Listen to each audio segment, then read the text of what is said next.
Hello viewers and welcome to another exciting episode of Erongo Talk. I'm your host Nicanor Nangolo and today we are reporting to you from West Coast Joinery Supplies here in Walvis Bay, where as per usual we bring you your latest news updates, weather tides, and today we also have a conversation with Ebony Shaningwa of the Swakopmund Tourism Protection Unit, who tells us about the important work they do in keeping the tourists safe around the coastal town. So stay tuned, we'll be right back after this.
And now for our first story of the day, an estimated 1.6 billion people are exposed to at least one dimension of the cost of living crisis, and around 60% of the world's workforce is estimated to have a lower income than before COVID-19. Now, more than 3 months since the start of the war in the Ukraine, people globally are facing a cost of living crisis not seen in more than a generation, with escalating prices shocks in food, energy and fertilizer markets. In a world already grappling with COVID-19 pandemic and climate change. Now, according to the United Nations, to address the crisis, there is an urgent need for stability in the global food and energy markets to break the vicious cycle of rising prices, and it is imperative to bring relief to developing countries. An estimated 1.6 billion people are exposed to at least one dimension of cost of living crisis, and about 1.2 billion of them are severely vulnerable to all three dimensions: food, energy and finance. This is according to the latest findings of the UN Global Crisis Response Group on Food, Energy and Finance Systems. It said despite the widespread impact of the crisis, not all regions and sub-regions are exposed in the same way. Countries in the sub-Saharan Africa, for example, remain significantly vulnerable, with one out of every two Africans in the region exposed to all three dimensions of the crisis. And now for our second story, the Namibian Pijo Opel assembly plant situated in Walvis Bay, in which the government owns a 49% stake to French automaker group PSA's 51%, is currently idle over its inability to export vehicles out of the country. This comes on the back of the growing pressure by the Congress of Trade Unions to have the plant relocate to South Africa to ensure job security in that country. Namibian Sun understands the plant has been plagued by the inability to export assembled vehicles to South Africa, the region's biggest market. Reacting to the developments, Deputy Executive Director in the Ministry of Industrialization, Michael Hamuvindu, said government is working tirelessly to resolve export issues plaguing the plant. He also denied claims that it may be relocated to South Africa, owing to low assembly numbers. Thus far, only 30 of 150 vehicles have been bought by the government, as per a 2019 cabinet directive that all government entities must reserve their vehicle purchases for the big one and Opel cars assembled at Walvis Bay. And now for our third and final story of the day. And anticipated rent growth continued to rally in the first quarter of 2022, consistent with upward inflationary pressures witnessed across the world.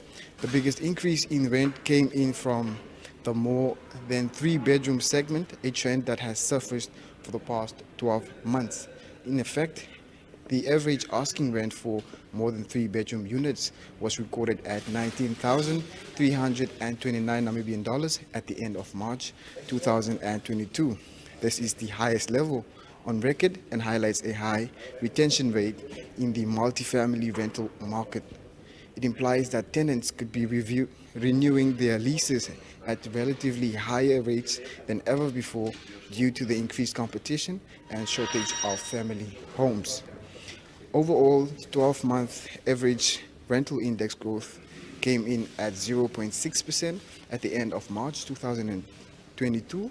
This is the highest index growth recorded since May 2020. On the flip side, the weighted average rent came in at 6,964 Namibian dollars at the end of March 2022 from 6,926 Namibian dollars a year ago. This continues to affirm the sustained recovery of rental market and economy in general, supported by the mining, tourism, and agriculture sectors.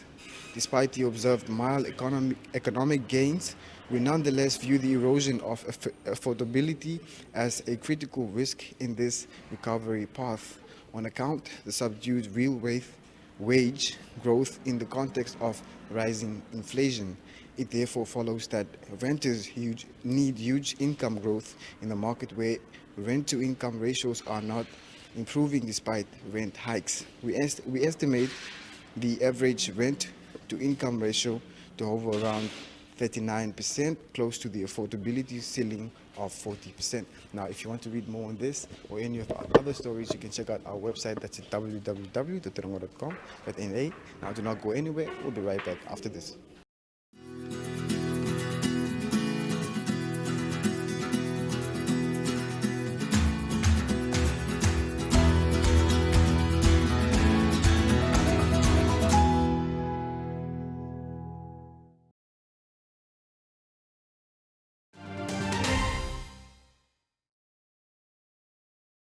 We are here with Ebony Shaningwa, the Tourism Protection Unit Commander in Swakopmund. Ebony, thanks for joining us. You guys have been in operation for how long and what exactly is your job? I'm the Tourist Protection Officer, a unit under Omambudu Security Services, which is employed in Swakopmund municipality to enforce the bylaws of Swakopmund municipality. Okay. So, as you have asked for how long we have been here now for almost 2 years. Okay. So, our role is just to enforce the bylaw, the municipal bylaw orders of Swakopmund municipality. Okay, now, but it says specifically Tourism Protection Unit. What does that mean? Our main role is to protect tourists when they come in Namibia, in Swakopmund, and when they go out. Okay. So we have to make sure that they are safe when they come in, and they are safe during their stay, and they are safe during their departure. For sure. So other duties, we are also dealing with the car guards, these illegal car guards. Yes. And some parts of the sea where people may not catch fish, and some other restrictions, also some other offenses which are not allowed to be done. Okay. So we are also helping the nation, the town of Swakopmund, the residents, in combating the crimes. Okay. So we are working together with many stakeholders, NAMPOL, Namibian Defense Force, Namibian Correction Facilities, Neighborhood Watch, MTC, NWR, and so forth, etc., etc. Okay. Yeah, in combating the crime. We work hand in hand with them. So, Ebony, tell me now, your relationship with the community, are they appreciative of your work, or do you have some people that feel that you are in their way? Yes, you know, where there is people, whether you do good or bad, there is always those who are supporting you and those who are against. Yes. Okay. According to the way I rate it, or I analyze, or I have learned from the public, people are supporting us. They are in our support. They say that the municipality of Swakopmund have done nice to bring up such a unit because now they are feeling safe. Okay. Yeah, especially people who are in the town, who are living in the CBD. Normally people here, they used to be killed, they used to be robbed, and so forth. But now when we came here, they are saying, you guys, you are doing a good job. We want you to stay. We don't want you guys to go because we are feeling safe. Okay. Yeah, so people, they are feeling safe at large. They are feeling safe. Yeah. Yes. How many members do you have? We are a team of 5 to 6 members. Yeah. Who are dealing with this tourism protection. And is it mainly in the town, or Yeah. is it all over Swakopmund? The tourism protection is just based in town. Okay. Because it's where most of the people used to be robbed, killed, and so forth, and it's where most of the tourists used to be. What is the biggest problem that you have to deal with? Okay. The biggest challenge here, you know, the biggest challenge is just would like to have more members so that it will be easier for us, because our job, we are divided in zones. We got zone 1, zone 2, and zone 3. So I would like just to request that we need more members, and we need at least some vehicles for patrol, or bicycles or quad bikes, and a based office in town where people have to come and report their matters or tourists. Point. Yes, Yeah. a central point. Okay. Yeah, transport, equipment, office, and so The forth. offences that you have to deal with, what is that? Okay, the offenses we have to deal with, the offenses we are tasked to deal with. Yeah. Mostly is the offenses which are against the bylaw orders Yes. of Swakopmund. Okay. Yeah, so we are working, we are having certificates of appointment, we are appointed to enforce those bylaws. So the bylaws, their municipality is having those bylaws. We know what to enforce. Like I told you about the tourism protection, the no fishing zones, Okay. and the illegal car guards. Okay. So all those things, they are prescribed in the bylaws of Okay. municipality. I see. Yeah, but we do also, as peace officers, Okay. yeah, as peace officer, we do also help people on if a person maybe is contravening maybe Schedule 1 offenses or capital offenses, we can also help in the things which are against the Constitution of the Republic of Namibia. For example, those capital offenses like murder, rape, culpable homicide, high treason, Okay. and then I hand over everything to NAMPOL. Because we don't investigate matters which are for NAMPOL. For sure. Yes, so we only report them, Okay. and then NAMPOL take action. Okay. Just like the public, if they are in danger, because I know some of the people, they used to see us around, but they really don't know what our duties are. Okay. Unless maybe if they see the reflector, like behind this written Tourism Protection Unit, yeah, it's only when they will recognize that these are tourism protection officers. But we got different uniforms. Sometimes we wear black, full black uniform without the reflector, especially when it's cold, we put jackets and we won't see that reflector written Tourism Protection Unit. Sometimes we wear this camouflage, and sometimes we wear another type of step-out uniform. Okay. So I just want the people to know that if they see us wearing black or wearing camo or wearing the blue uniform, the blue shirt and the black shirt, we are the tourism protection officers. If they see the logo, this logo of Mambudu Security Services, at least if they see it in town, and they must know that we are the people who are enforcing the bylaws of municipality. They must not hesitate to report any case or any alleged offense to us. They can report to us, and then we will see which one can we execute and which one can we report to NAMPOL. For sure. Yes. Mr. Shaningwa, thank you for your service. Thank you for your men, for their service, and good luck. Yes, maybe I can also give my number there of, Yeah, give it. if they would like, my number is 081 Yeah, 44 yeah, 9 yeah. 33 Okay. 22. Okay. and contact Mr. or Officer Ebony Shaningwa, the Tourism Protection Unit Supervisor. Okay. Thank you very much.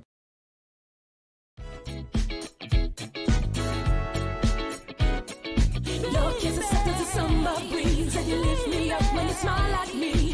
When I'm with you, boy, I feel so fine. You make it summertime.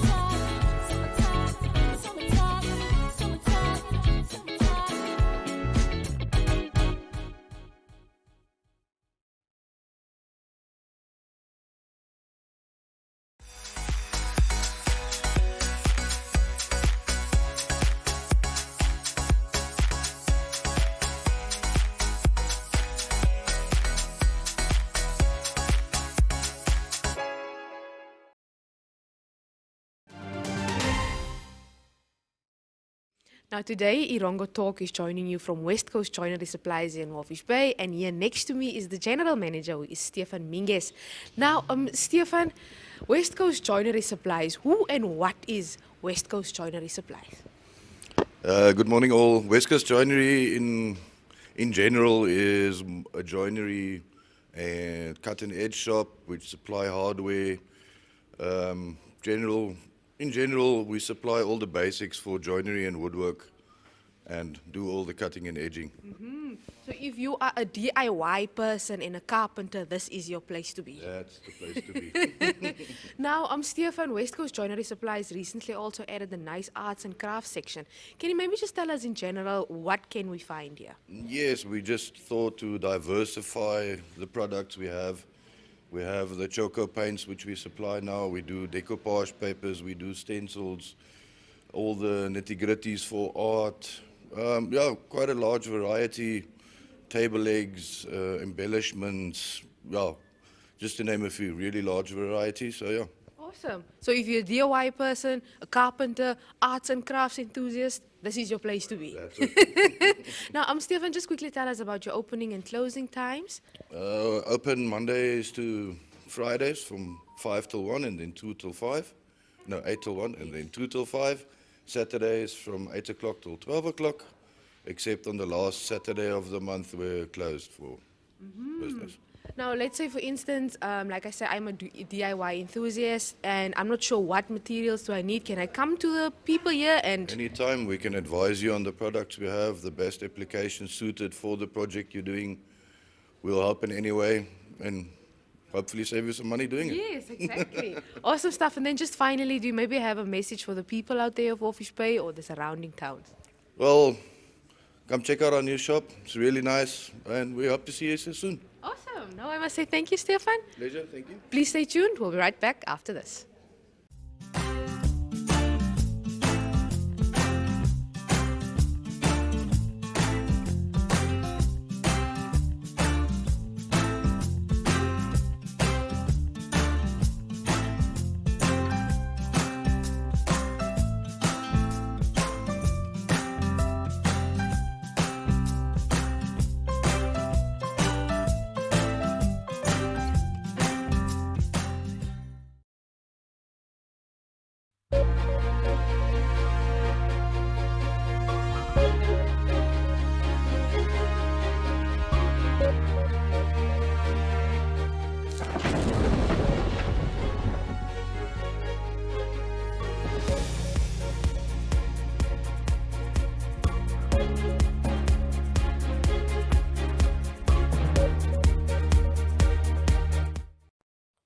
And now for your weather.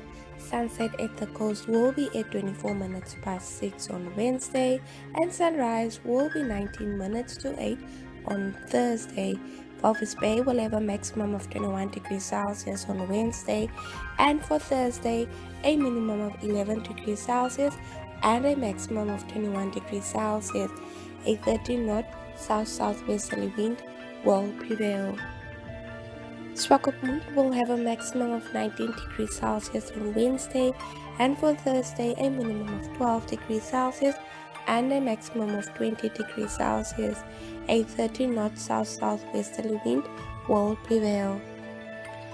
Henties Bay will have a maximum of 18 degrees Celsius on Wednesday, and for Thursday a minimum of 12 degrees Celsius and a maximum of 20 degrees Celsius.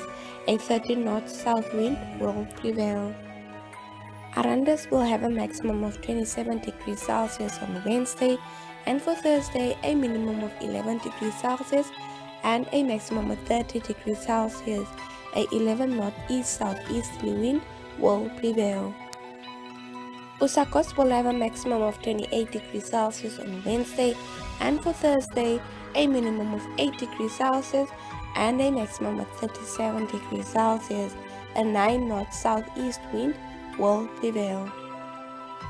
Karibop will have a maximum of 27 degrees Celsius on Wednesday, and for Thursday a minimum of 7 degrees Celsius and a maximum of 29 degrees Celsius.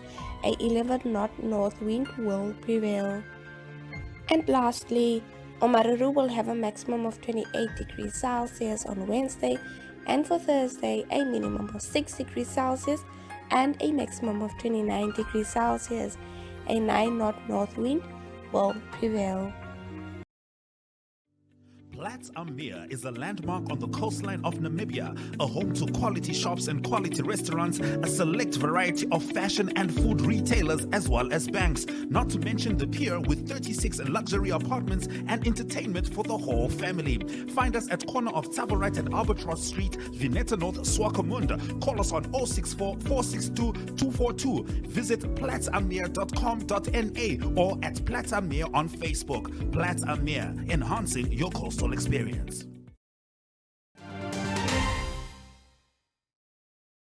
And unfortunately, we have come to the end of our episode, but for more news, you can check out our website. That's www.erongo.com.na.